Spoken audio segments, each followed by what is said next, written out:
Can we get a roving mic to the minister, please? Come here, Minister.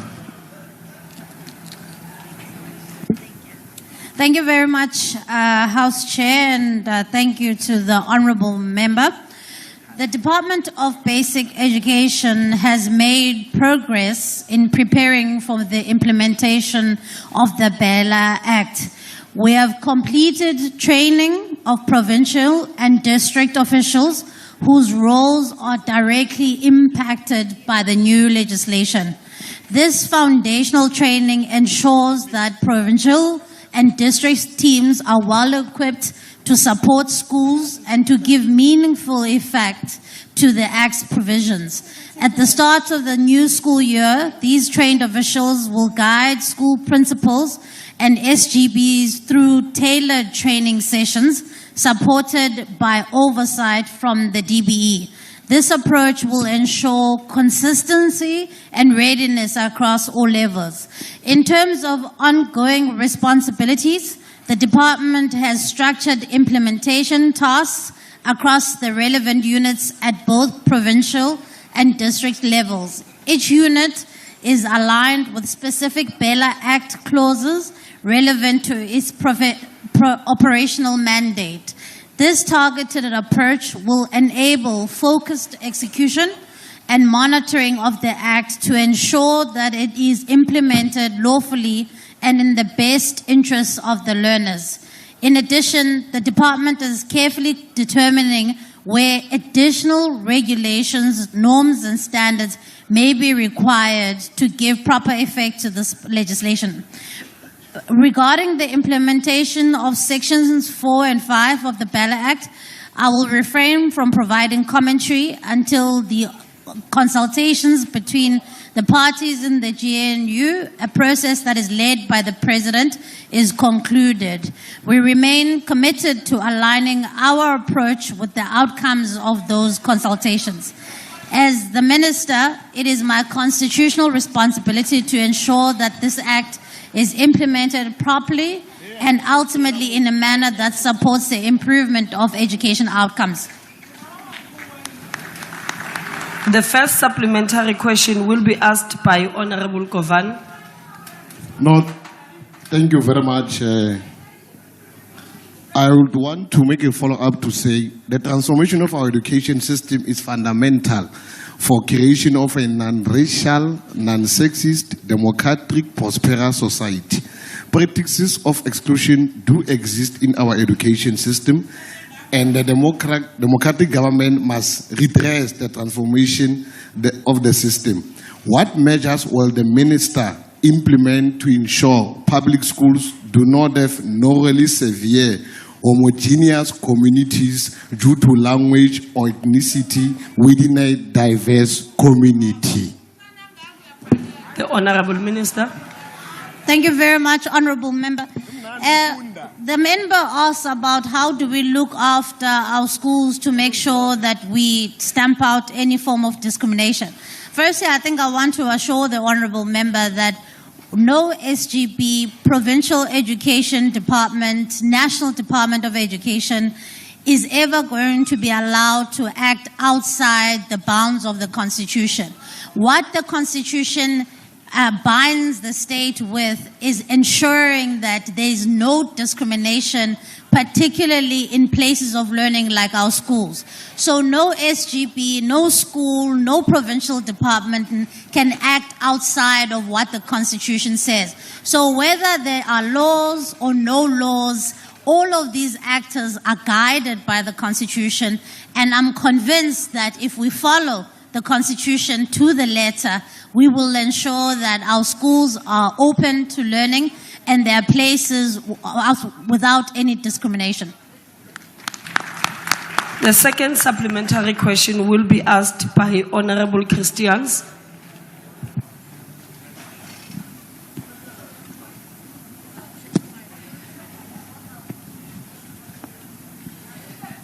Thank you very much. Honourable Minister, the BELA Act introduces significant changes that centralise authority over key functions, which many believe could diminish the role of school governing bodies and community input. Stakeholders have voiced concerns that this shift may reduce schools' responsiveness to unique needs of their communities, ultimately impacting the quality and inclusivity of education across diverse regions. Minister, in implementing the BELA Act, what specific safeguards will your department establish to ensure that the centralization of decision-making does not undermine the autonomy of school governing bodies and the involvement of local communities in school government? Thank you. The Honourable Minister. Thank you very much, Honourable Member. Members, it's very important to note that there is a three-tier partnership in the education space. Public schools that are represented by the SGBs, provincial education departments, and the National Department of Education. And when all those three spheres work well together and they stick to their legislative mandate, then we have a good functioning system. And so, member, with the GNU process and the consultation process happening around sections 4 and 5, whatever the outcome, number one, we need to make sure that those three spheres are protected, they are kept somewhat autonomous while in line with the Constitution. But at the same time, whatever the outcome of those processes needs to make sure that we place the interest of the learner first, we make sure that no SGB powers are compromised, but at the same time, the Constitution must make sure that it's upheld, that every single learner has access to quality education, that in a fair and they're able to access quality education in whatever area in a language of their mother tongue where it is practicable, as the Constitution says. The third supplementary question will be asked by Honourable Shongwe. Ngiyabonga Sihlalo. Kwazi Mkhonto kwazi. The MK party is very concerned about the display of apartheid flag which characterized the DA-led racist march with other anti-transformation reactionaries against the BELA Bill law. Given that the President has not raised any constitutional parliamentary process issues, what is the legislative prescript that warrants the 90-day delays? Is it therefore true that the DA in this coalition is there to reverse the transformation gains in democratic breakthrough? The Honourable Minister. Thank you very much, House Chair. I think, House Chair, it's important to note that there's only one organization that I'm aware of that is in this House that has made it very clear that if they were to be in government, they would to repeal the Constitution. And that's the party that Honourable Shongwe belongs to. So not the Democratic Alliance. In fact, we pride ourselves as being constitutionalists. And so unlike Honourable Shongwe's party, I don't understand what the question is. Honourable Minister, there's a point of order. Honourable Member, before you speak, I want to say this again. Yes.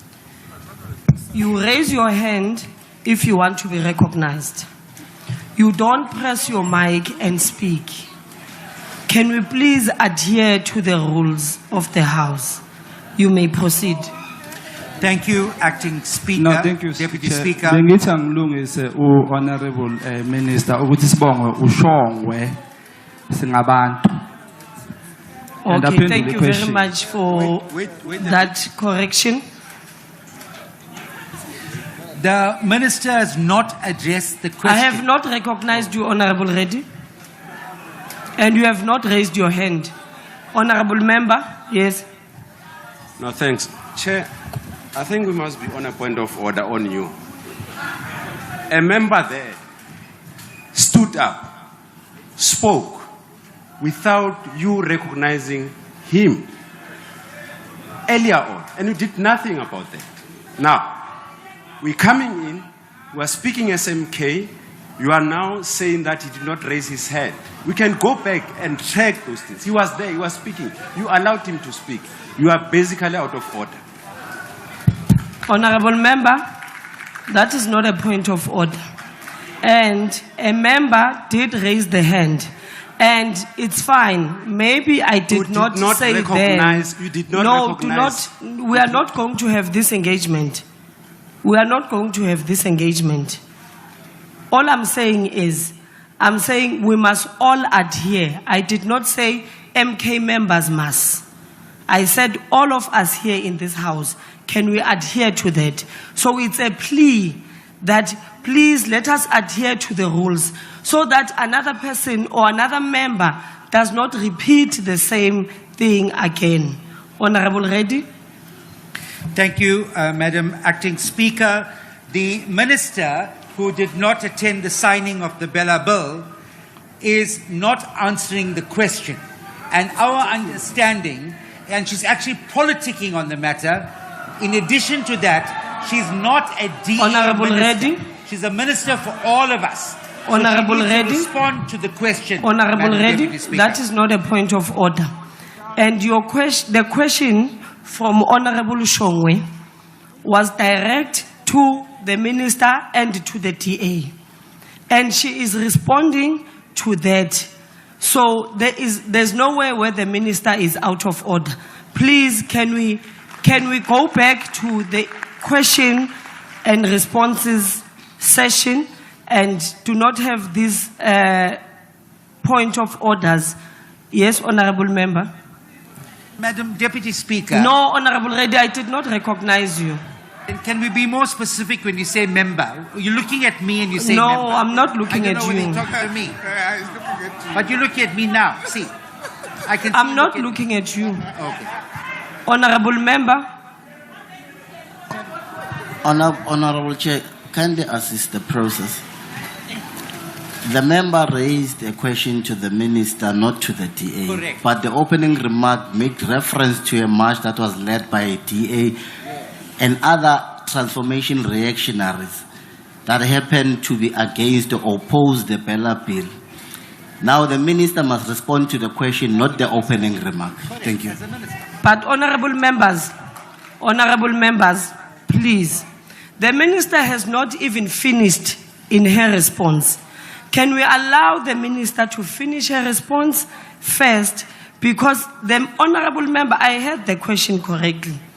And he did refer to the withdrawal of the DA and whatever. So the minister is still responding. Can we allow the minister to respond to the question that was asked? Honorable Minister.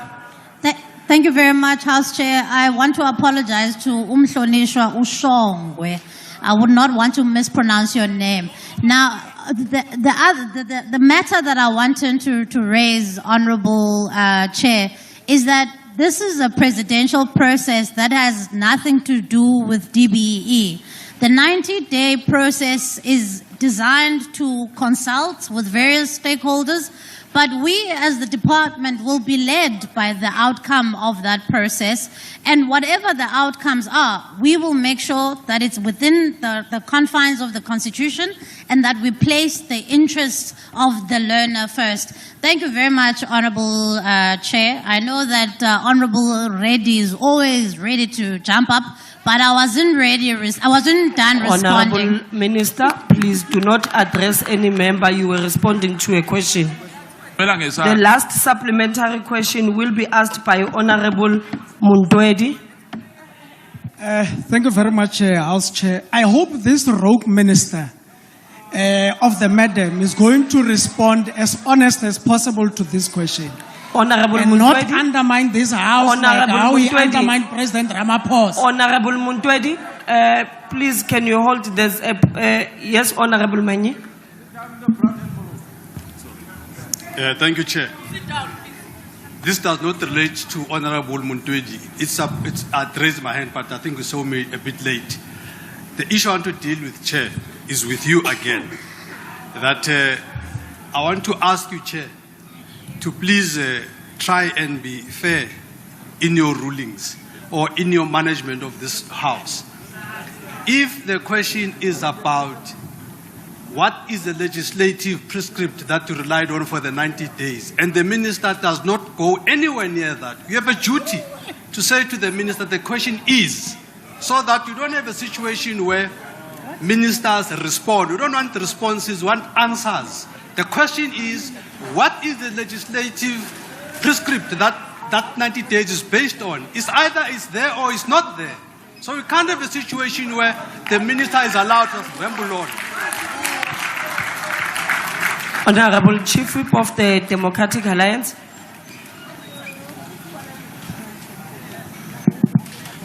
Thank you, Honourable House Chairperson. Honourable House Chairperson, it is a different point of order. The member of the EFF referred to the minister as a rogue minister. May I ask that you request him to please withdraw? Honorable Muntwedi. Thank you very much. Did you say that the minister was rogue? Oh, no, I never said that. I was referred to Hansard. Can people stop Okay, it's fine. We'll go back to Hansard, Yes. and I'll come back with a decision. As honest as possible and not undermine this house like how he undermined President Ramaphosa by not attending the signing of the BELA bill into law. And the president, because of his fear for white people, has not done anything up until now. Minister, the AfriForum and other right-wing partners of the DA are opposed to the BELA bill, primarily because they want to continue using Africans as a means of excluding Honorable native Muntwedi. African Honorable language. Muntwedi, there's, can you please hold? There's another point of order. Thank you, House Chairperson. House Chairperson, I'm not going to request you to rule on this now, but when you consider and go back to the Hansard, will you also keep in mind that the honourable member might have blatantly either misled the House at best or blatantly lied just now? Thank you. Honorable members, I have ruled that I will go back to Hansard and I will come back with the decision that I would take at that time. Honorable Mautwe. No, thank you, Chair. I think this chief whip of the DA must be removed from the House. He is busy calling frivolous point of orders here. We're busy addressing matters of national importance. So really we don't have time for this frivolous point of orders, Chair. I think he must rule that he must be removed. Please. No, Honorable Mautwe, I'm not going to rule that he must be removed. He was raising a point of order based on what he raised before. So I will now give Honorable Muntwedi to continue with the question. I'm not continuing, I'm starting. Minister, the AfriForum and other right-wing partners of the DA are opposed to the BELA Act, primarily because they want to continue using Africans as a means of excluding native African language-speaking learners from accessing what they view as African schools. Do you, Minister, support the use of Afrikaans language as a tool of exclusion, as the DA and other right-wing parties seem to suggest? And why were you chased away in KZN your time has by expired. members of SATU? Honorable Minister. Thank you very much, Chair. I would like to assure the honourable member that as a constitutionalist, I really do value all 12 of the official languages. In fact, Section 29 of the Constitution for constitutionalists will tell you that the use of all South African official languages is protected by the Constitution. And that if we are able to, we should be able to educate people ngelwimi lako wabo kubangaba umhulumende uyakwazi ukwenza oko. So ke mhlonishwa ndifuna ukuqinisekisa into bana thina bantu bazi constitutionalists, we value home languages and we value what Section 29 says. And I was never chased away by SATU. SATU was demonstrating. I simply went to them to hear their grievances and they refused for me to hear them. But I'll continue doing my work without fear or favor. Thank you, Honorable Minister. Question number 556 has been asked by the Honorable S. Tembekwayo to the Minister of Health. Okay, Honorable Manye. Thank you, Chair. Chair, I don't know whether it's an eyesight issue or what, because I don't want to have a situation where I raise my hand, you don't see me, and it looks like I would have raised my hand after the fact. I raised my hand when the minister was, I wanted to call a point of order on her because she made disparaging remarks to Honorable Muntwedi. When she said that she implied it, and that is a disparaging in terms of Rule 85.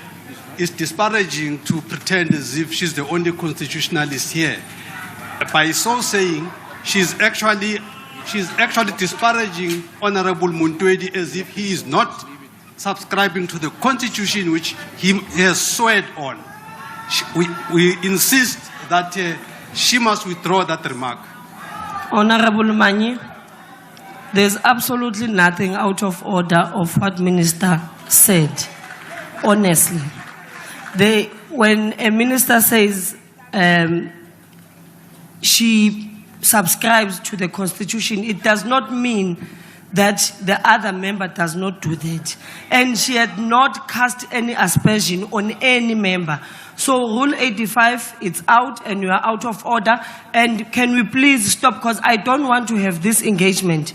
We cannot have a point of orders while you are raising a point of order and I am taking a decision on it. So there will not be an engagement on point of orders.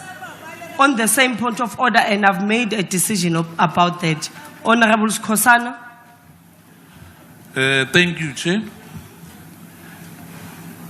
The minister, just to remind him, to call him to order. You know, the minister, some of us Honorable were Skosana, in the 1976. Honorable Skosana, Honorable you Chair. don't address the minister. Yes. Yes. Thank you. I just want to remind him that in 1976, Honorable Skosana. They say no, but they didn't hear me. What I'm saying? Honorable Skosana, I'm saying address me. Yes, I'm addressing you, but they are howling me. No. You are misgendering the minister. Me. It's a she. They are drowning me.